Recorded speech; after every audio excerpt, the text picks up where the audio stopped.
అందరికీ ఇవాళ వచ్చేసి బెండి ఆలు ఫ్రై చూపిస్తానండి. దానికి కావాల్సిన ఇంగ్రీడియంట్స్ 2 ఆలుగడ్డలు ఈ మీడియం సైజులో కోసుకున్నాను, బెండకాయలు 1/4 కిలో ఇలా కోసుకున్నానండి, ఒక ఉల్లిగడ్డ సన్నగా ఇలా చాప్ చేసుకున్నాను, ఒక ఉల్లిగడ్డ వచ్చేసి ఇలా దొడ్డుగా చాప్ చేసుకున్నాను.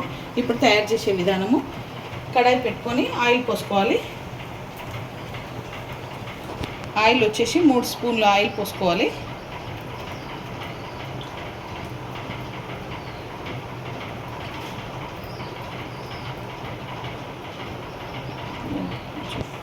ఒక స్పూన్ జీలకర్ర వేసుకోవాలి.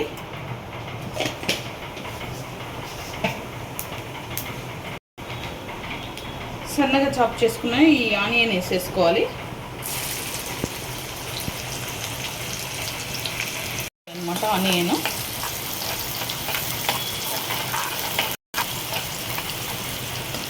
ఇలా బ్రౌన్ కావాలి. దీంట్లో ఎల్లుల్లిపాయలు ఇలా సన్నగా చాప్ చేసుకొని వేసుకోవాలి.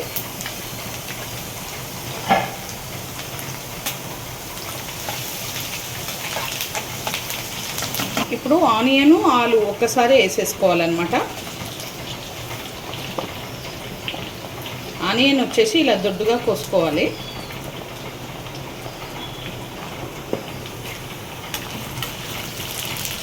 వేసేసుకొని కొంచెం మంట మీడియంలో పెట్టుకొని బాగా కలుపుకోవాలి. ఇప్పుడు కొంచెం వేగాలి, ఇంకా ఒక 2 మినిట్స్ దాకా పెట్టుకోవాలి. చిన్న మంట మీద పెట్టుకొని మీడియంలో మూత పెట్టేసుకోవాలి. ఇలా క్రిస్పీగా వేయించుకోవాలన్నమాట ఆలు. సో ఇలా వేగిపోయాక ఇప్పుడు పసుపు, ఉప్పు వేసుకోవాలి.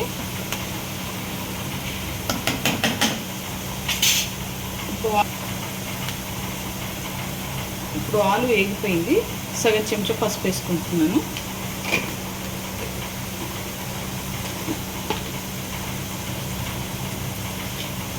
రెండు చెంచాలు ఉప్పు వేసుకుంటున్నాను.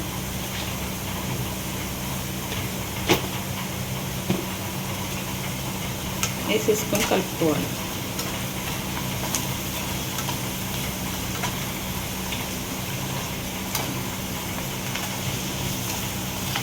ఇలా బ్రౌన్గా అయ్యాక ఆలు చూసుకోవాలి ఉడికిందో లేదో అనేది.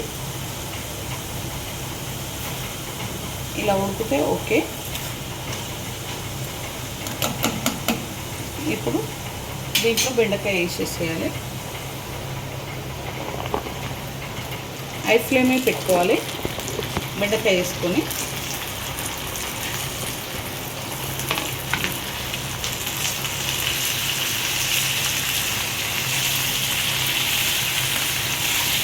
బాగా కలుపుకోవాలి. కిందికి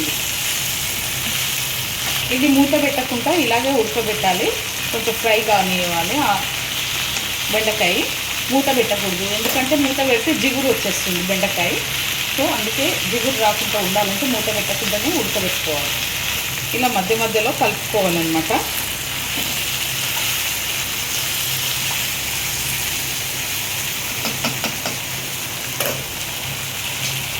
చిన్న మంట పెట్టుకోవాలి, మీడియం పెట్టుకొని వేగాలి బెండకాయ అండి. ఇప్పుడు కొంచెం వేగింది బెండకాయ. ఇప్పుడు దీంట్లో కారం నీట వేసుకోవాలి.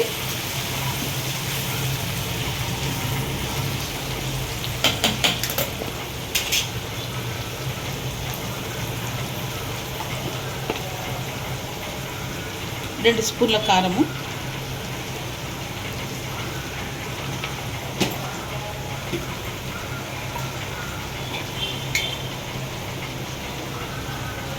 సగం స్పూన్ జీలకర్ర పొడి,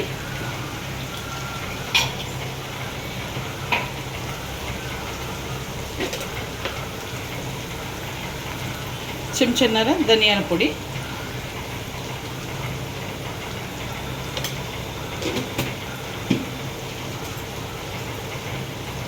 చాట్ మసాలా,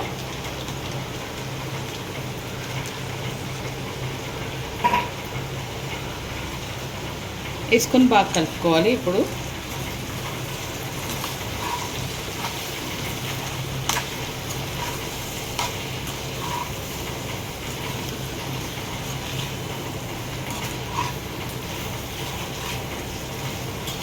ఒక 5 మినిట్స్ ఇలా ఉండనివ్వాలి.